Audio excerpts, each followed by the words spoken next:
Minotaur tribal around Sethron, Hurloon General. Sethron reads, whenever Sethron or another non-token Minotaur enters the battlefield under your control, create a 2/3 red Minotaur creature token. And you can also pay a red or a black and 2, and Minotaurs you control get +1/+0 and gain menace and haste until end of turn.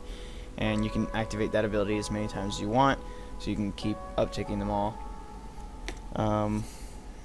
I've divided this deck into different sections, and I guess the first and most obvious section is Minotaurs, because in a Minotaur token creator that needs Minotaurs, you're going to need Minotaurs. So here's a huge collection of Minotaurs that you're going to want in your Sethron deck. So first we have Felhide Petrifier. Felhide Petrifier has Death Touch, and other Minotaur creatures you control also have Death Touch. And when he enters the battlefield, if you have Sethron, of course, you're going to get a free Death Toucher. Next is Neheb the Worthy, an obvious legendary one. Neheb has First Strike. He also gives other Minotaurs you control First Strike. As long as you have 1 or fewer cards in hand, Minotaurs you control get +2/+0. And whenever Neheb the Worthy deals combat damage to a player, each player discards a card. The main thing with Neheb is the first 2 abilities. If you have no land or no cards in hand, I mean, he's just got that extra bonus attached. So play out your hand, and he's good for you. Next is Ragemonger. Ragemonger Minotaur spells you cast costs a black and a red less to cast. This effect only reduces the amount of colored mana you pay, so it won't ever do the colorless, but that's 2 cheaper on your double colors. That's pretty good. Next up is Rageblood Shaman. Rageblood Shaman has Trample, and other Minotaur creatures you control get +1/+1 in Trample. So if you have all of those out, they all have Trample, First Strike, and Death Touch, so that's pretty good. And then Sethron, of course, gives them Menace and Haste. Next Minotaur, you're definitely going to want this one in your deck, because he can get pretty insane if you concentrate on his leveling. It's Lord of Shatterskull Pass. So Lord of Shatterskull Pass is a level up type creature. His level up costs red and 1. And he starts out as a 3/3, but level 1 through 5 he's a 6/6, and then on level 6 he's a 6/6 with the ability, whenever Lord of Shatterskull Pass attacks, it deals 6 damage to each creature defending player controls. And then of course you can give that First Strike, Death Touch, Trample, whatever, depending on the Minotaurs you already have out. So definitely going in there. Next up, Morag, Fury of Akuum. What Morag does is each creature you control gets +1/+0 for each time it's attacked this turn, and it has a landfall ability. Whenever a land enters the battlefield under your control, if it's your main phase, there's an additional combat phase after this phase. At the beginning of combat, untap all creatures you control. He only untaps for the extra combats. He doesn't untap for your actual one. And the extra ones, if you do it on your first main, the extra ones come before the actual combat that you have. So you definitely want to play a land on your second main if you have Morag, because it'll go main phase, combat, you'll swing, second main, second combat, everything's going to untap, and you can swing again. Definitely you don't want to mistrigger that, but that's extra combats for Minotaurs. Definitely want it. Next is Bullrush Bruiser. Bullrush Bruiser is a 4/3, and whenever Bullrush Bruiser attacks, if your team controls another warrior, he gains First Strike until end of turn. And most of your Minotaurs are warriors, so definitely a good one to have. Next up is Lightning Visionary, one of your 2-drop Minotaurs. He has Prowess. He's a 2/1, and whenever you cast a non-creature spell, this creature gets +1/+1 until end of turn. Here's a really good Minotaur you definitely want in the deck, and he's a pretty cheap one. Fanatic of Mogus. Fanatic of Mogus, when it enters the battlefield, it deals damage to each opponent equal to your devotion to red. Seeing as to how this is a 2-color deck, mostly red, definitely worth going in there. And he's a Minotaur. He's going to give you another Minotaur to work with. Most definitely a staple for this deck. Next up, we have Tongarth, Talroom Hero. Tongarth is a 4/4, and attacking doesn't cause him to tap. That's called Vigilance. And for a red and 1 and tapping Tongarth, he deals damage equal to his power to target creature. That creature deals damage equal to its power to Tongarth. You can use that as a small creature removal for simple utility creatures and stuff like that. Or if you make him bigger, then there you go. You could use him for bigger removal. Next is a simple basic one, Minotaur Aggressor. Minotaur Aggressor has First Strike and Haste, and he's a 6/2. 6 power with First Strike is pretty dang good. And you can obviously make him bigger with your other Minotaurs, give him Death Touch, whatever. Haste, Trample, Menace. We've got Scophos War Leader. Scophos War Leader is a 4/5, and you can pay a red, sack another creature or an enchantment, and he gets +1/+0 and gains Menace until end of turn.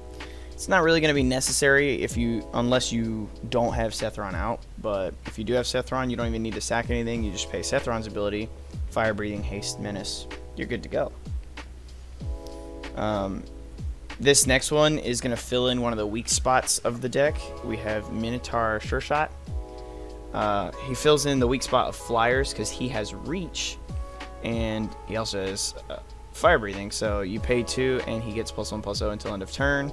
You can do that as many times as you want, so you can block off some big flyers with him, especially if you have your First Striker out. That gives him First Strike. So definitely going in there. Next up is Emberhorn Minotaur. Emberhorn Minotaur is a 4/3, and you may exert him as it attacks. When you do, it gets +1/+1 and gains Menace until end of turn. An exerted creature doesn't untap during your next untap step, so definitely want to be careful for that. If you have more Minotaurs, definitely an ability you want to do. It's not bad. Next up, Dream Shaper Shaman. Just another basic Minotaur to throw in there. At the beginning of your end step, you may pay a red and 2 and sack a non-land permanent. If you do, reveal cards from the top of your library until you reveal a non-land permanent card. Put that card on the battlefield and the rest on the bottom of your library. Now this can be really good if you get you're basically getting Minotaurs for free. All you got to do is sacrifice the token ones that you're going to get. You're paying 3, and you could get something as big as, Lord of Shatterskull Pass or one of your more expensive Minotaurs out. So I would say pretty good. Next up is War Chanter of Mogus. War Chanter of Mogus has Inspired. Whenever War Chanter becomes untapped, target creature you control gains Intimidate until end of turn. So if you're swinging with him, and he survives your swing, which isn't very hard to do, yeah, you're definitely going to give something, one of your big ones, your important ones, Intimidate as well. Next up is Cursed Minotaur, another basic one. He just has Menace. He's a 3/2, and he's going to give you a free Minotaur as long as you got your commander out, so he's going in there. Scophos Maze Warden. Scophos Maze Warden is a 3/4, and you can pay 1, and he gets +1/+1 until end of turn. So definitely, Fire Breathers are pretty dang good in here. And whenever another creature becomes the target of an ability of a land you control named Labyrinth of Scophos, you may have Scophos Maze Warden fight that creature. I don't have Labyrinth of Scophos yet, but when I do, I'm just going to replace a non-basic land with it. I'm not really sure what that does, but you definitely want, if you put him in your deck, you want to get the land that matches him, Labyrinth of Scophos. Next up is Warfare Javelineer. Warfare Javelineer is a 2/3, and when he enters the battlefield, it deals X damage to target creature an opponent controls, where X is the number of instants and sorceries in your graveyard. So just a simple removal. Next up is another Black Minotaur. We have Rage Scarred Berserker. Rage Scarred Berserker, whenever he enters the battlefield, target creature you control gets +1/+0 and gains Indestructible until end of turn. So give your Sethron Indestructible and swing with him. And yeah, you got good things going for you.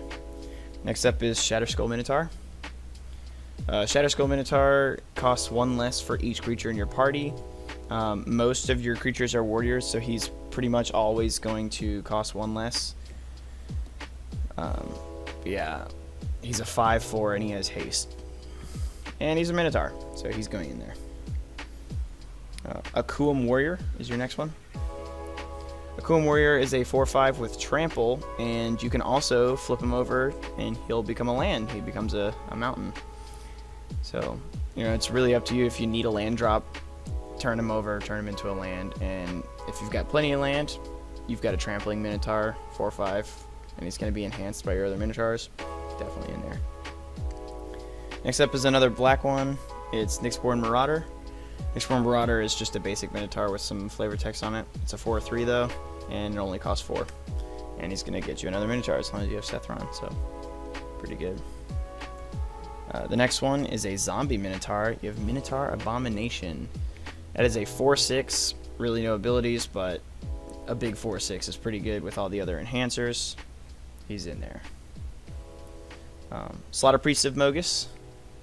Slaughter Priest of Mogus has 2 abilities. Whenever you sacrifice a permanent, Slaughter Priest gets +2/+0 until end of turn. And his second ability is you can pay 2 and sacrifice another creature or an enchantment, and he gains first strike until end of turn. So you're going to get double value out of sacrificing to him, or really anything. If you sacrifice to him, first strike and +2/+0 for everything you sacrifice. Next is Smelt Ward Minotaur. Smelt Ward Minotaur is a 2/3, and whenever you cast an instant or sorcery spell, target creature an opponent controls can't block this turn. It's pretty good if someone's got a pretty big tanky creature that's stopping you from attacking with your commander or one of your big Minotaurs. Next is another legendary one. We have Neheb Dreadhorde Champion. Neheb is a 5/4 with trample, and whenever it deals combat damage to a player or planeswalker, you may discard any number of cards. If you do, draw that many cards and add that much red mana. Until end of turn, you don't lose this mana as your steps and phases end. It's pretty good if you need to cast out your Minotaurs on your second main. Next up is Minotaur Skullcleaver. Minotaur Skullcleaver is a 2/2 with haste, and when it enters the battlefield, it gets +2/+0 until end of turn. Pretty simple, pretty basic Minotaur. He's a 3-drop, and he's going to give you another one if you've got Sethron. And I do have a strategy in this deck that I will show you later to get more non-legendary versions of Sethron. And hint, hint, that is Helm of the Host. You'll get more Minotaurs for putting him out. Next is another pretty simple one, small one. We've got On Crop Invader. He's a zombie Minotaur. As long as it's your turn, he has first strike. And he's also another sack outlet. You can pay 1, sacrifice another creature. He gets +2/+0 until end of turn. So basically like a smaller version of the Slaughter Priest of Mogus. Next up, obviously, we're going to have the Minotaur god himself. We have Mogus, God of Slaughter. Mogus, God of Slaughter, is indestructible, and he's a 7/5. And as long as your devotion to black and red is less than 7, Mogus isn't a creature. At the beginning of each opponent's upkeep, Mogus deals 2 damage to that player unless they sacrifice a creature. So 2 damage or sacrifice on each person's upkeep. That's pretty good. Next up, we've got the one and only Minotaur Planeswalker. He's going to help us out a little bit. We actually have 2 versions of him. We have Angrath Minotaur Pirate. He starts at 5 loyalty, and he has a +2, a -3, and a -11. The -3 is not really going to help us unless you get one specific Minotaur out, and that would be Glinthorn Buccaneer. If you've got him in the deck, you can replace one of your basic ones with him. I don't have him because I don't really use the discarding or Minotaur or Pirate synergies, but Angrath's +2 is he deals 1 damage to target opponent and each creature that player controls. His -3, which we're not going to be using unless you have Glinthorn Buccaneer, return a pirate card from your graveyard to the battlefield. And then his -11 is destroy all creatures target opponent controls. Angrath deals damage to that player equal to their total power. So if someone's playing a token gen deck, that is potentially a killing move. And then the other one is Angrath, Captain of Chaos, the other version of him, kind of the smaller version. Creatures you control have Menace, and his -2 is a mass 2. But you're not going to really be amassing unless you need a blocker in a pinch. The Menace is the important part that he's going to give. It's basically the free Sethron activation without the fire breathing, of course. Next section, we're going to go into creatures that aren't Minotaurs but really help the deck a lot. So first we have Perforos Bronze Blooded. Perforos is another god. He's a 7/6 with Indestructible. As long as your devotion to red is less than 5, he's not a creature, but most of the time he will be. Other creatures you control have haste. Giving all your Minotaurs haste is a pretty dangerous move in this deck because you want to play fast, you want to play big. And you can pay 3 and put a red creature card or an artifact card from your hand onto the battlefield, sack it at the next end step. You're not really going to be doing that much because you don't want to sacrifice your Minotaurs unless it's one of the crappy ones. Which are pretty cheap anyway. The main thing is the haste, and he's an indestructible creature. You're going to be throwing him out every turn. Next up is Terror of the Peaks. He's really going to take advantage of entering the battlefield just like Sethron is. And he's another threat to get people's attention away from Sethron and point it at Terror of the Peaks, because spells your opponents cast that target Terror of the Peaks cost an additional 3 life to cast. And whenever another creature enters the battlefield under your control, Terror of the Peaks deals damage equal to that creature's power to any target. And that can be the player if you want. And a lot of your Minotaurs are pretty big, and if you're putting them out every turn, you're going to be doing a lot of damage with Terror of the Peaks. Next up is Rekindling Phoenix. He's another one to fill in the missing flying slot, as well as Terror of the Peaks. But when Rekindling Phoenix dies, create a 0/1 red elemental creature token with, at the beginning of your upkeep, sacrifice this creature and return Rekindling Phoenix from the graveyard to the battlefield. Gains haste until end of turn. A 4/3 flyer with basically immortal as long as they can't kill that elemental. It's pretty good. I mean, it is a 0/1, so it's easy to kill the elemental, but if no one does, you're getting a 4/3 flyer back. So definitely worth putting into the deck for that flying slot. Another one to fill in the flying slot and a smaller and way cheaper card, we have Rapacious Dragon. Rapacious Dragon has flying. He's a 3/3, and when he enters the battlefield, create 2 treasure tokens. So he's going to help you put out some more Minotaurs. He's going to give you some mana back. And then the final creature that isn't a Minotaur but is in the deck is Charmbreaker Devils. Charmbreaker Devils, at the beginning of your upkeep, return an instant or sorcery card at random from your graveyard to your hand. When you cast an instant or sorcery spell, Charmbreaker gets +4/+0 until end of turn, and he starts at a 4/4. Speaking of Charmbreaker Devil activations, you're definitely gonna want some sorceries and instants in this deck. So let's talk about some sorceries and instants. First of all, the most important one in the deck. It's a little expensive, but it's definitely worth your while and can be a win con as long as you pull the right ones. We have Deathbellow Warcry, the Minotaur sorcery itself. Search your library for up to 4 Minotaur creature cards with different names and put them on the battlefield, then shuffle your library. You find a bunch of good Minotaurs and Fanatic of Mogus. I mean, you're just going to do a lot of stuff with it. So it's pretty good. And, of course, Charmbreaker Devil's going to give that back to you every turn if that's the only thing in your graveyard. So that's pretty good. But considering it's probably not going to be because there's some other stuff, you know, it's worth putting in the deck, especially for Minotaur Tribal. Next is Rise from Grave. Rise from the Grave, put target creature card from graveyard onto the battlefield under your control. That creature is a black zombie in addition to its other types. It's going to get you back one of your more important Minotaurs and put it straight onto the field. If you can't put them on the field, you might as well put them in your library so you can draw them up again. You've got Grave Purge. Grave Purge is put any number of target creature cards from your graveyard on top of your library, then draw a card. So you're going to pick which one you want to draw up, and the rest will go back on the top. You're just going to be redrawing into the Minotaurs that people deemed too important to live.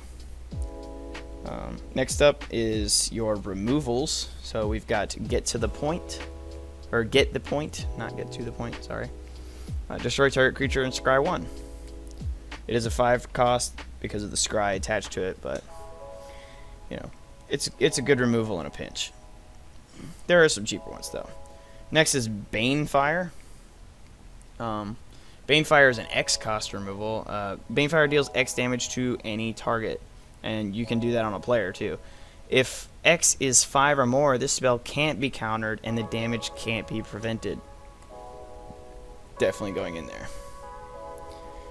Next is your cheaper removal, and probably one of the best ones to be alone in your graveyard if you have that Charmbreaker Devils, is Dreadbore. Dreadbore is you pay a red and a black and you destroy any target creature or planeswalker. If you can recur that every turn, you're going to pay 2, remove something else. It's pretty good. Next is Stone Fury. Stone Fury deals damage to target creature equal to the number of lands you control. And then a more of like a widespread removal, we have Hex. Hex destroys 6 target creatures.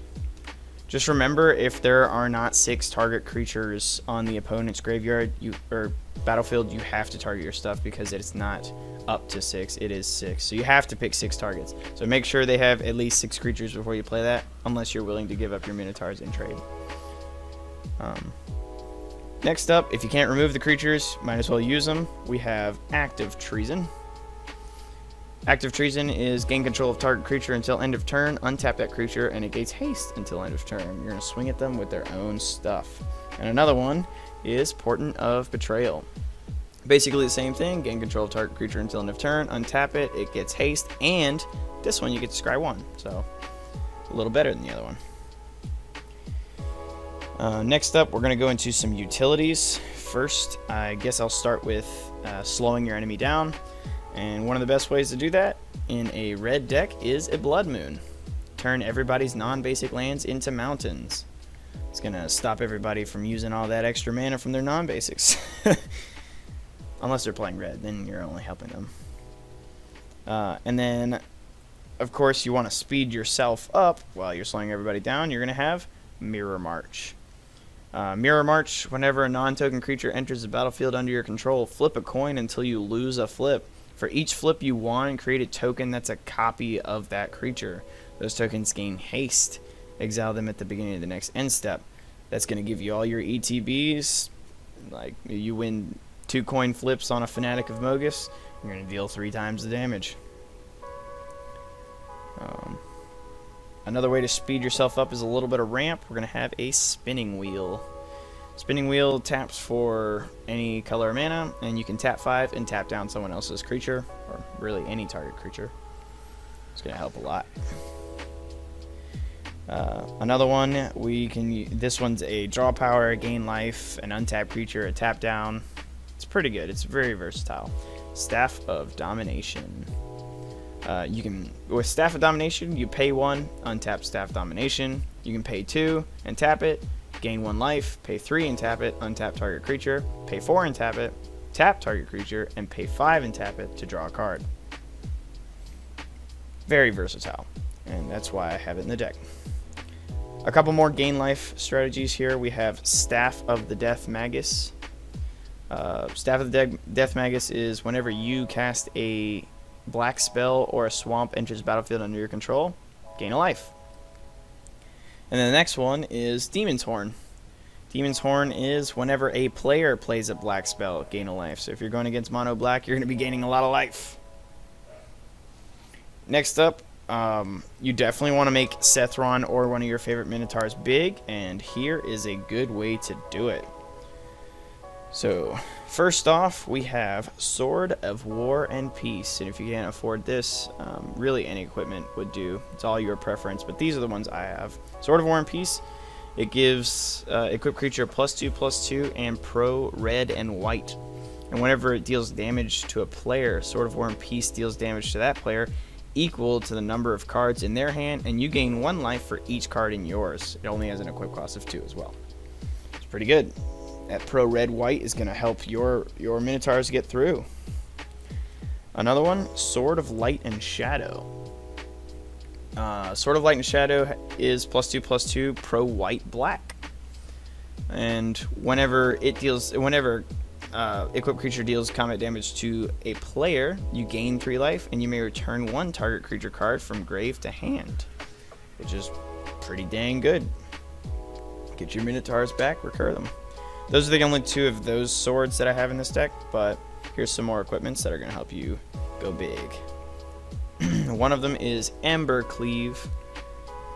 Ember Cleave has Flash, and this spell costs 1 less for each attacking creature you control. So if you cast this during your combat, it's a 6-drop. You can turn it into a 2-drop, as long as you're attacking with at least 4 creatures. And when it enters the battlefield, you attach it to a target creature you control. The equipped creature has +1/+1, double strike, and trample. So you flash this out on a really good Minotaur, and you're probably going to kill something with it. Next one is Hammer of Nazan. Hammer of Nazan, when it enters the battlefield or another equipment enters the battlefield under your control, you may attach that equipment to the target creature you control. So free equip cost, all you have to do is cast it. Equipped creature gets +2/+0 and indestructible. It's going to be really good for your commander. Make them harder to remove, make your utilities go wide. This one you're definitely going to want to put on your commander. We have Helm of the Host. Helm of the Host is at the beginning of combat on your turn, create a token that's a copy of the equipped creature, except the token isn't legendary, and if the equipped creature is legendary, that token gains haste. So every combat you're going to make a copy of Sethron. Yeah, Helm of the Host is going to be good because more copies of Sethron means more enter the battlefield triggers. The more Minotaurs you put out, the more you're going to get. So if you have 3 Sethrons, you're going to get 3 2/3s for each Minotaur you put out. Next up, Onaginata.